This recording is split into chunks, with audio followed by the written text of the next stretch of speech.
the most beautiful eye contact together.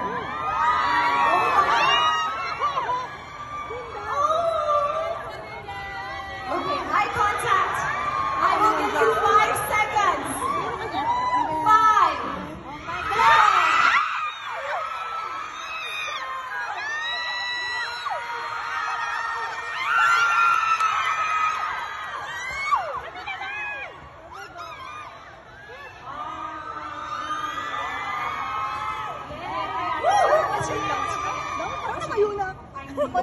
You have a message for him. Get one for the team. Advance happy birthday. Ayaw nga pala. Your birthday is October 23.